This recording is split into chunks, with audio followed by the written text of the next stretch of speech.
இன்றைக்கி நம்ம கசப்பே இல்லாத கருவேப்பிலை சாதம் எப்படி செய்கிறதுன்னு பார்க்க போகிறோம். கருவேப்பிலைனாலே கசக்குதுன்னு சில பேர் ஒதுக்கி வச்சுட்டு தான் சாப்பிடுவாங்க. சின்னவங்கலேருந்து பெரியவங்க வர நம்ம செய்யக்கூடிய குழம்பு பொரியலில் கருவேப்பிலை வந்தால் அதை எடுத்து வச்சுட்டு தான் சாப்பிடுவாங்க. ஆனால் இந்த மாதிரி நீங்கள் வெரைட்டி ரைஸாக செஞ்சு கொடுக்கும்போது அதை வேணானே சொல்ல மாட்டாங்க. அவ்வளோ ஒரு அருமையான டேஸ்ட்டாக இருக்கும். ஹலோ ஃப்ரெண்ட்ஸ், வெல்கம் டு சமையல் டிலைட்.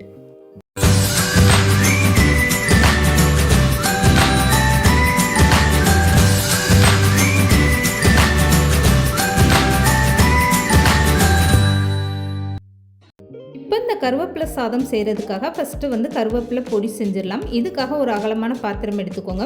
இதில் 1 ஸ்பூன் அளவுக்கு உளுந்தம்பருப்பும் 1 ஸ்பூன் அளவுக்கு கடலைப்பருப்பும் சேர்த்துக்கோங்க. இப்போ இது ரெண்டுமே சேர்ந்து நல்லா செவந்து வர வரைக்கும் இந்த மாதிரி நல்லா வறுத்து விட்டுருங்க. இப்போ இந்த கடலைப்பருப்பும் உளுந்தம்பருப்பும் ரொம்ப கலர் மாறிடக்கூடாது. லேசாக நல்லா செவந்து வர வரைக்கும் இந்த மாதிரி வறுத்து விட்டுருங்க. இப்போ இது கூடவே சின்ன பீஸாக இந்த மாதிரி 2 பீஸ் அளவுக்கு பெருங்காய கட்டிகள் சேர்த்துக்கோங்க. உங்கள்கிட்ட பெருங்காய தூள் இருந்தால் அதை கூட நீங்கள் 1/4 ஸ்பூன் அளவுக்கு சேர்த்துக்கோங்க. இப்போ இது எல்லாமே சேர்த்துட்டு நல்லா வறுத்து விட்டுருங்க. இப்போ கடலைப்பருப்பு உளுந்தம்பருப்பெல்லாம் சேர்ந்து நல்லா ஓரளவுக்கு செவந்து வர ஆரம்பிச்சிருச்சு. இந்த நேரத்தில் காஞ்ச மிளகாய் இந்த மாதிரி காம்பு கிள்ளிட்டு இதில் ஒரு 3லேருந்து 4 மிளகாய் சேர்த்துக்கோங்க. காரம் எந்த அளவுக்கு உங்களுக்கு வேணுமோ அதுக்கேற்ற அளவுக்கு நீங்கள் மிளகாயோட அளவை கூடுதலாகவோ குறைச்சோ சேர்த்துக்கோங்க. இப்போ பருப்போடைய கலர் ரொம்ப சேஞ்ச் ஆகிடக்கூடாது. இந்த மாதிரி நல்லா லேசாக செவந்து வரணும். பருப்போட கலர் மாறிடுச்சுன்னா இப்போ நம்ம செய்யக்கூடிய கருவேப்பிலை சாதத்தோடைய கலரும் மாறிடும். அந்த கருவேப்பிலை கலரில் உங்களுக்கு வராது. அதனால் பருப்பு மட்டும் இந்த மாதிரி ஒரு பக்குவத்தில் நீங்கள் வறுத்து எடுத்துக்கோங்க. இப்போ இந்த பருப்பு லேசாக நல்லா செவந்து வர ஆரம்பிச்சிருச்சு. இந்த ஸ்டேஜில் ஒரு தட்டில் கொட்டி அப்படியே ஆற வச்சுருங்க. இப்போ அதே பாத்திரத்தில் ஒரு கைப்பிடி அளவுக்கு கருவேப்பிலை எடுத்து அதை நல்லா கழுவிட்டு தண்ணி இல்லாமல் நல்லா வடித்து எடுத்துக்கோங்க. அந்த கருவேப்பிலையை அப்படியே இந்த பாத்திரத்தில் சேர்த்துட்டு வறுத்து எடுத்துக்கோங்க. கையில் தொட்டு பார்த்தீங்கன்னா ஈரம் லேசாக தான் இருக்குது. இந்த மாதிரி இருந்தால் போதும். இந்த கருவேப்பிலையை வறுத்து எடுக்கும்போது நீங்கள் எண்ணெய் எதுவுமே சேர்க்க வேண்டாம். அப்படியே சேர்த்துட்டு இந்த மாதிரி வறுத்து எடுத்துக்கோங்க. கருவேப்பிலையை நீங்கள் கழுவாமல் அப்படியே சேர்த்திங்கன்னா கருவேப்பிலையில் இருக்கக்கூடிய மண்ணெல்லாம் நம்ம செய்யக்கூடிய சாதத்தில் சாப்பிடும்போது அப்படியே மண்ணாயிரும். அதனால் ஒரு டைம்னாலும் இந்த கருவேப்பிலையை நல்லா கழுவிட்டு அதுக்கப்புறமா நீங்கள் வறுத்து எடுத்துக்கோங்க. இப்போ வறுக்கும் போதே இந்த கருவேப்பிலையை அப்பப்போ நீங்கள் எடுத்து கையில் உடச்சி பார்த்தீங்கன்னா இந்த கருவேப்பிலை இந்த மாதிரி நல்லா உடஞ்சி தூளாக வரணும். இது கருவேப்பிலை நல்லா பொரிஞ்சு வந்துருச்சு. இந்த ஸ்டேஜில் நீங்கள் ஸ்டவ்வை ஆஃப் பண்ணிவிட்டு இந்த கருவேப்பிலையை அப்படியே பருப்பு இருக்கக்கூடிய தட்டில் கொட்டிட்டு நல்லா ஆற வச்சுருங்க. பருப்பு கருவேப்பிலை எல்லாமே சேர்ந்து நல்லா ஆறுனதுக்கப்புறமா ஒரு ஈரம் இல்லாத மிக்சி ஜாரில் இதை நல்லா பவுட்ரு பண்ணி எடுத்துகிட்டு வந்துடுங்க. இந்த கருவேப்பிலை பொடி அரைக்கும் போது அப்பப்போ மிக்சியை ஆஃப் பண்ணிவிட்டு நீங்கள் போட்டு அரைச்சி எடுத்துக்கோங்க. இப்போ இந்த கருவேப்பிலை சாதம் செய்கிறதுக்காக நான் ஏற்கனவே சாதம் எடுத்து ஆற வச்சுருக்கேன். 3 கப் அளவுக்கு சாதம் எடுத்து ஆற வச்சுருக்கேன். இந்த சாதம் சூடோடு இருக்கும்போது நீங்கள் கலந்து கொடுத்தீங்கன்னா சாதம்லாம் ஒன்றும் பாதியமாக உடஞ்சிட்டு உங்களுக்கு உதிரியாக சாதம் வராது.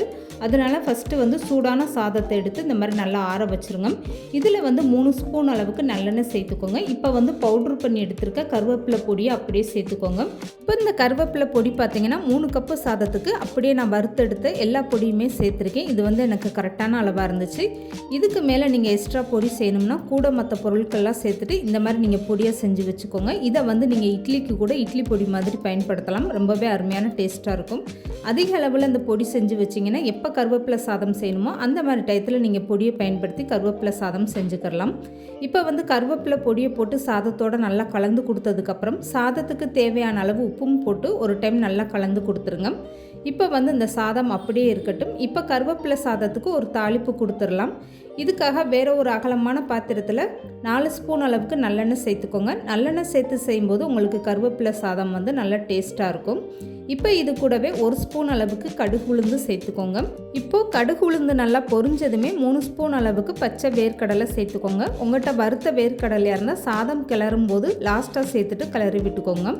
இப்போ இந்த வேர்க்கடலை நல்லா செவந்து வரட்டும். அது வரைக்கும் ஸ்டவ்வை மீடியமாக வச்சுட்டு இந்த மாதிரி எண்ணெயில் வறுத்து விட்டுருங்க.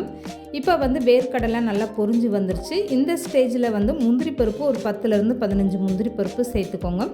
இதெல்லாம் உங்களுடைய விருப்பப்படி நீங்கள் சேர்த்துக்கலாம். முந்திரி பருப்பு சேர்க்க விருப்பம் இல்லைன்னா அதை மட்டும் விட்டுட்டு மற்ற பொருட்கள் எல்லாமே சேர்த்துக்கோங்க. இப்போ முந்திரி பருப்பு பச்சை வேர்க்கடலை எல்லாமே சேர்ந்து நல்லா வறுப்பட்டு வந்துருச்சு. இந்த ஸ்டேஜில் 3 காஞ்ச மிளகாய் கிள்ளிட்டு சேர்த்துக்கோங்க. இதிலே ஒரு கொத்து கருவேப்பிலையும் சேர்த்துக்கோங்க. நல்ல மணமாக இருக்கும்.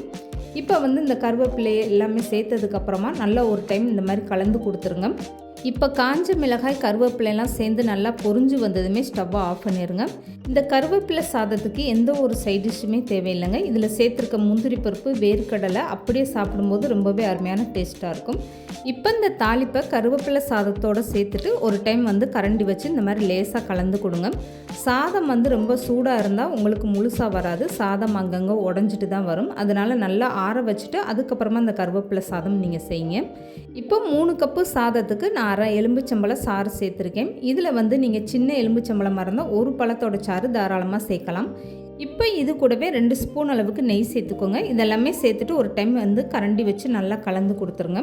அவ்வளோதாங்க, கருவேப்பிலை சாதம் ரொம்பவே அருமையாக ரெடி ஆகிடுச்சு பாருங்கள். பார்க்குறதுக்கே பச்சை பசேர்னு எவ்வளோ ஒரு சூப்பராக இருக்குது பாருங்கள்.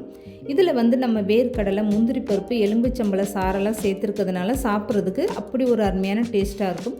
கொஞ்சம் கூட இந்த கருவேப்பிலையோட கசப்பே தெரியாதுங்க. ரொம்ப ரொம்ப சூப்பரான டேஸ்ட்டாக இருக்கும். கண்டிப்பாக நீங்கள் ட்ரை பண்ணி பாருங்கள். கரண்டியில் எடுக்கும்போது இந்த சாதம் எந்த அளவுக்கு நல்லா உதிரி உதிரியாக அருமையாக இருக்குது பாருங்கள். இதை வந்து ஸ்கூலுக்கு போகிற குழந்தைகளுக்கு, வேலைக்கு போகிறவங்களுக்குலாம் லஞ்ச் பாக்ஸில் இந்த மாதிரி நீங்கள் கருவேப்பிலை சாதம் வச்சு விட்டிங்கன்னா மிச்சம் வைக்காமல் சாப்பிட்டு வந்துடுவாங்க. இந்த வீடியோ பிடிச்சிருந்தா லைக் பண்ணுங்கள், ஷேர் பண்ணுங்கள். மறக்காமல் சமையல் டிலேட் சேனலை சப்ஸ்கிரைப் பண்ணுங்கள்.